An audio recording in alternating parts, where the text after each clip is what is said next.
Hey, welcome back, everybody. We got another webinar on deck for you here. My name's Patrick. As always, everything in the video is for example and education purposes. Know your risk tolerance. We're talking projections and elections. Everybody's favorite topic, hot topic.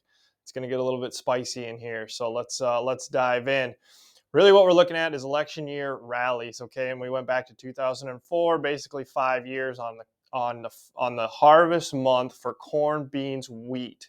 All right, and we basically we've had a rally in every election year the last 5 years. So what we did is we took the January low and then to the yearly high, like I said, on those new crop contracts. And we looked at the average over the 5 years.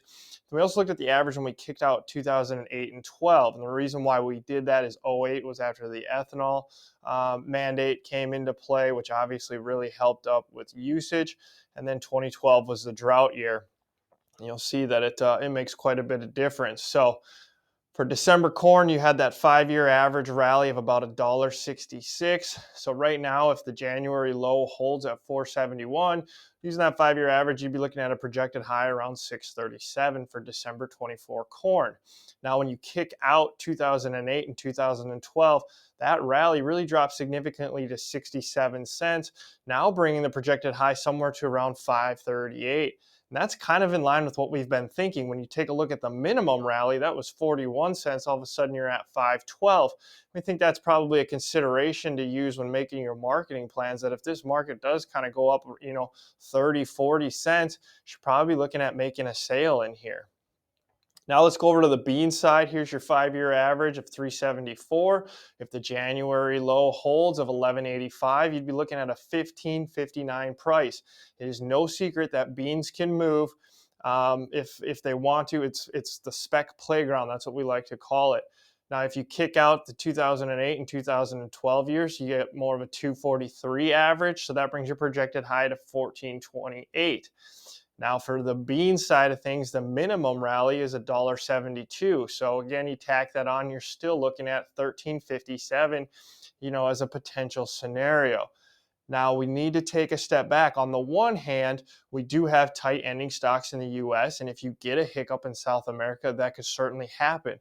On the other hand, we need to remember too that Brazil and Argentina are planting more beans than they ever have in the last 5 years. Okay, so in other words, prior years past, the U.S. was a big powerhouse on soybeans. Now a lot of that is shifted to Brazil. So whether that can affect some of these numbers or not is yet to be seen. But again, just some points to keep in mind. Here's for July Chicago wheat. 5 year average $1.93. For the January low, if it holds, you'd be looking at 786. Again, kicking out '08 and 12, more like 65 and 3/4 cents. That puts you at about 658 and 3/4. And following along with our report, we've been doing some sales around 650. As you can see right now, that's currently a pretty good ballpark area. KC, $2 average on the 5 year, 798 projected high. Kick out '08 and 12, 76 cents. That brings you down to that 671 area. And finally, here for September, spring wheat, Minneapolis wheat, you were looking at a 204 5 year average. January low currently at 708, give you a 912 projected high. Now again, you kick out '08 and 12, you get down to a 75.5 cent rally, moving you down closer to 769.25.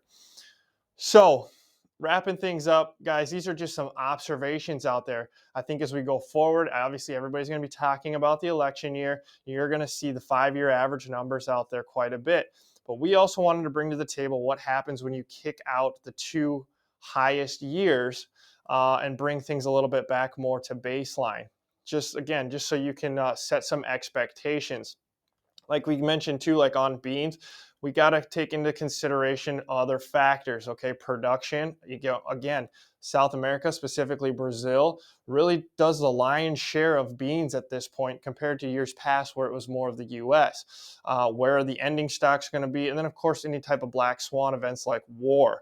Ultimately, as always, you need to have a plan. Hopefully, this can help you, again, set some expectations and create a little bit of a plan.